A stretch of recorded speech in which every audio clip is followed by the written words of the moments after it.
রাজধানী ঢাকা সহ দেশের ১৪টি অঞ্চলে অস্থায়ী দমকা অথবা ঝোড়ো হাওয়া সহ বৃষ্টি বা বজ্র বৃষ্টি হতে পারে। আবহাওয়া অধিদপ্তর জানায়, সক্রিয় মৌসুমি বায়ুর প্রভাবে আগামী ২ দিন সারা দেশে এই বৃষ্টিপাত অব্যাহত থাকবে। একই সাথে ঝোড়ো আবহাওয়ার কারণে দেশের সমুদ্র বন্দরগুলোকে ৩ নম্বর স্থানীয় সতর্কতা সংকেত দেখাতে বলা হয়েছে। শুক্রবার সকালে আবহাওয়া অফিস জানায়, দেশের ১৪টি অঞ্চলের ওপর দিয়ে ঘন্টায় ৩০ থেকে ৪০ কিলোমিটার বেগে ঝড় বৃষ্টি বয়ে যেতে পারে।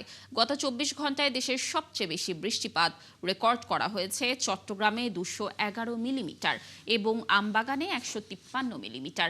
এছাড়া সাতক্ষীরায় ১৭৯ এবং গোপালগঞ্জে ১৬৩ মিলিমিটার বৃষ্টি হয়েছে। সেই তুলনায় ঢাকায় বৃষ্টি কিছুটা কম, মাত্র ২৮ মিলিমিটার রেকর্ড করা হয়েছে। তবে সক্রিয় মৌসুমি বায়ুর কারণে দেশের কোথাও কোথাও আরও বেশি অতি ভারী বৃষ্টির সম্ভাবনা রয়েছে। এক্সট্রিম লেভেলের বৃষ্টি, এটা আমরা আশা করছি যে ১১-১২ তারিখ পর অনেকটাই কমে আসবে।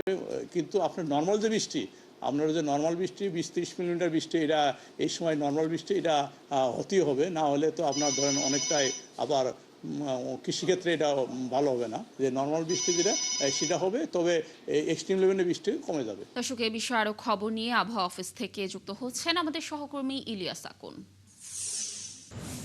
ইলিয়াস, আরো কতদিন এই বৃষ্টি থাকতে পারে? আবহাওয়া অফিস কি জানাচ্ছে এই বিষয়ে জানাবেন আমাদের। দুদিন পরে বৃষ্টি কমতে পারে, তবে বায়ু প্রভাবের ফলে কিন্তু এই বৃষ্টির সম্ভাবনা এবং বৃষ্টি হচ্ছে, এটি খুবই স্বাভাবিকভাবেই দেখছে আবহাওয়াবিদ রশিদুল।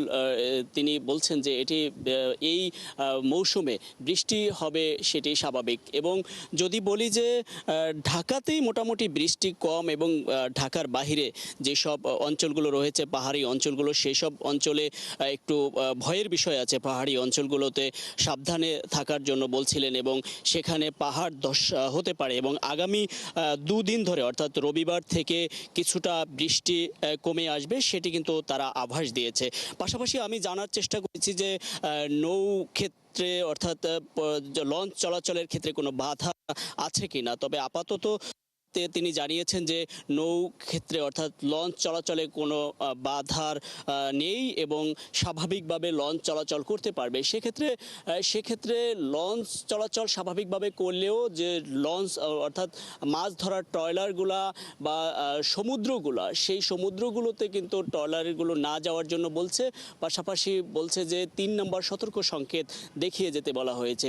এবং এই বৃষ্টি ঢাকাতে কিছুটা কম হলেও আমরা দেখছি যে বিভিন্ন জায়গায় জলাবদ্ধতা হয়েছে এবং ঢাকাতে মোটামুটি যেটি বলছিলেন যে ২৮ মিলিমিটার এবং চট্টগ্রামে সর্বোচ্চ রেকর্ড করা হয়েছিল 2 দিন আগে, অর্থাৎ ২৪ ঘন্টার আগের রেকর্ডটি হচ্ছে যে ৩৩৯ মিলিমিটার, যেটি চট্টগ্রামে সর্বোচ্চ বৃষ্টি হয়েছিল। এবং সব স্বাভাবিক এখন পর্যন্ত ঠিকঠাক থাকলে আগামী 2 দিন পরে বৃষ্টি কমে আসবে এবং স্বাভাবিক হবে। তবে এই বৃষ্টি প্রয়োজন আছে বলে মনে করছেন কৃষি খাত এবং বিভিন্ন মৌসুমি যে কৃষি চাষাবাদ, সেগুলোর জন্য কিন্তু উপকার হচ্ছে। এটি একেবারেই স্বাভাবিকভাবেই দেখছে আবহাওয়া অফিস।